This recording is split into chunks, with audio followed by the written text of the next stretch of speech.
क्या राजस्थान में होगा योगी पार्ट 2? क्या योगी आदित्यनाथ के चेले बाबा बालकनाथ को राजस्थान की मिलेगी कमान? कांग्रेस ने बालकनाथ को मान लिया मुख्यमंत्री, क्या बीजेपी लगाएगी मुहर? योगी ने कर ली आला कमान से बात, बालकनाथ बनेंगे राजस्थान के मुख्यमंत्री। कहते हैं इतिहास अपने आप को दोहराता है, लेकिन राजस्थान की सियासत में नया इतिहास लिखने जा रहा है। 3 दिसंबर को आए विधानसभा के चुनावी परिणाम में बीजेपी को बम्पर सीटें मिली हैं। इस ऐतिहासिक बहुमत के साथ बीजेपी के लिए राजस्थान की कुर्सी को लेकर चुनौतियां भी मुंह खोले खड़ी हैं। मुख्यमंत्री की कुर्सी को लेकर वैसे तो कई नाम चर्चा में चल रहे हैं, लेकिन एक ऐसा नाम है जिस पर मुहर लगभग लग चुकी है, और वो नाम है यूपी के मुखिया योगी आदित्यनाथ के चेले बालकनाथ का। चुनाव परिणाम जैसे ही सामने आए, ठीक वैसे ही बालकनाथ को दिल्ली बुला लिया गया। कुछ कह रहे हैं कि अलवर से सांसद बाबा बालकनाथ को जब अलवर की तिजारा विधानसभा सीट से उम्मीदवार घोषित किया गया, तभी तय हो गया था कि राजस्थान के अगले मुख्यमंत्री बाबा बालकनाथ होंगे। बाबा बालकनाथ मुख्यमंत्री होंगे या उप मुख्यमंत्री, ये तो सिर्फ पीएम मोदी और अमित शाह ही जानते हैं, लेकिन बाबा चर्चा में हैं। आखिर कौन है बाबा बालकनाथ और क्या है उनका सियासी वजूद? क्या वसुंधरा को दे पाएंगे मात? दरअसल बाबा बालकनाथ का राजस्थान की सियासत में मुख्यमंत्री के लिए यूं ही चर्चा नहीं चल रही है। प्रधानमंत्री मोदी डबल इंजन की बात करते रहे हैं। कहा जा रहा है कि बाबा बालकनाथ को राजस्थान की कमान सौंपी गई तो उसका डबल फायदा मिल सकता है। बाबा बालकनाथ को मुख्यमंत्री बनाया गया तो हरियाणा में भी बीजेपी चुनावी लाभ उठा सकती है, जहां के रोहतक में नाथ संप्रदाय के 150 से ज्यादा शिक्षण संस्थाएं हैं, जिसमें इंजीनियरिंग से लेकर मेडिकल कॉलेज तक हैं। वैसे भी बीजेपी हरियाणा में गैर जाट समुदायों को एक करने में लगी है। ऐसे में साधन संपन्न यादव जात के बाबा बालकनाथ सटीक बैठते हैं। बाबा बालकनाथ को राजस्थान का मुख्यमंत्री बनाने के लिए एक और तर्क दिया जा रहा है कि बाबा बालकनाथ यादव हैं, यानी ओबीसी हैं। कांग्रेस ओबीसी कार्ड की सियासत कर रही है। ऐसे में पीएम मोदी ओबीसी की जाति जनगणना के मुद्दे को गंभीरता से ले रहे हैं।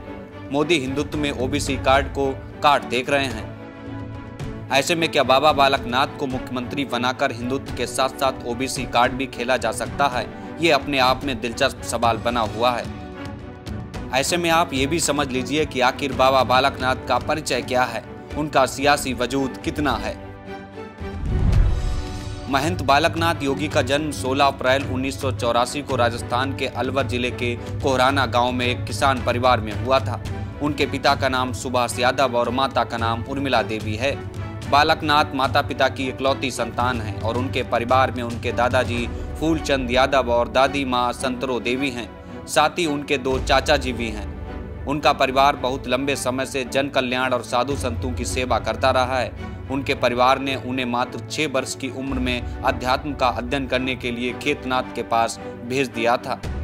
महंत खेतनाथ ने ही उन्हें बचपन में गुरमुख नाम दिया था। महंत खेतनाथ से अपनी शिक्षा दीक्षा को लेने के बाद वो महंत चांदनाथ के पास आ गए। महंत चांदनाथ ने उनकी बालक के समान प्रवृत्तियों को देखकर उन्हें बालकनाथ कहना शुरू किया था। ब्रह्मलीन महंत चांदनाथ योगी यूपी के मुख्यमंत्री योगी आदित्यनाथ व योग गुरु बाबा रामदेव और देश भर के प्रमुख संतों की उपस्थिति में गुरुमुख महंत बालकनाथ योगी को 29 जुलाई 2016 को अस्थल बोहर का 8वां उत्तराधिकारी घोषित किया गया था। बालकनाथ योगी बाबा मस्तनाथ विश्वविद्यालय के चांसलर भी हैं। महंत चांदनाथ योगी 17 सितंबर 2017 को गंभीर बीमारी के कारण ब्रह्मलीन हुए, जिसके बाद महंत बालकनाथ योगी ने अस्थल बोहर के मठाधीश के रूप में नाथ संप्रदाय के सबसे बड़े मठ का दायित्व 8वें मठाधीश के रूप में संभाला था। योगी आदित्यनाथ के कैसे बने चेला? योगी की तरह भगवा कपड़ों में दिखने वाले बाबा बालकनाथ अक्सर अपने आक्रामक तेवरों की वजह से चर्चा में रहते हैं। बाबा बालकनाथ उसी नाथ संप्रदाय के महंत हैं जिससे योगी आदित्यनाथ जुड़े हैं। बालकनाथ रोहतक स्थित बाबा मस्तनाथ मठ के महंत हैं। नाथ संप्रदाय की परंपरा के योगी आदित्यनाथ राष्ट्रीय अध्यक्ष हैं, तो रोहतक की गद्दी को उपाध्यक्ष की पद भी हासिल है। ऐसे में वे सीएम योगी के भी करीबी माने जाते हैं। बालकनाथ के पास कितनी है संपत्ति? बाबा बालकनाथ विधानसभा चुनाव लड़ने से पहले सांसद थे। वे 2019 के चुनाव में अलवर से सांसद चुनकर आए थे। तब उन्होंने कांग्रेस के भंवर जितेंद्र सिंह को हराया था। चुनाव आयोग में दिए गए हलफनामे के मुताबिक 39 साल के बालकनाथ के पास नकदी 45,000 रुपए है। भारतीय स्टेट बैंक शाखा पार्लियामेंट हाउस संसद भवन नई दिल्ली में 13,29,558 रुपए जमा हैं। इसके अलावा SBI तिजारा शाखा में एक अन्य बैंक खाते में 5,000 की राशि जमा है। इस हिसाब से बैंक में कुल जमा राशि 13,79,558 राशि जमा है। जबकि 2019 के लोकसभा चुनाव में उन्होंने नामांकन पत्र दाखिल किया था, उस समय बालकनाथ के पास 3,52,000 रुपए थे। सांसद का वेतन मिलने के बाद इसमें बढ़ोतरी हुई है।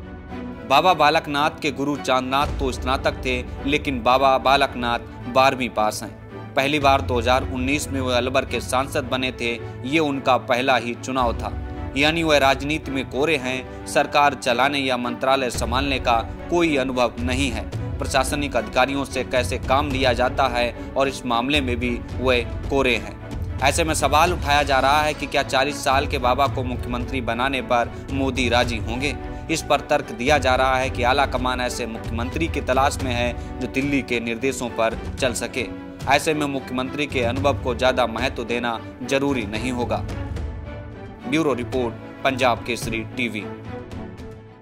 हमसे जुड़े रहने के लिए हमारे YouTube चैनल को सब्सक्राइब करें और नई वीडियो की नोटिफिकेशन के लिए बेल आइकॉन को दबाएं।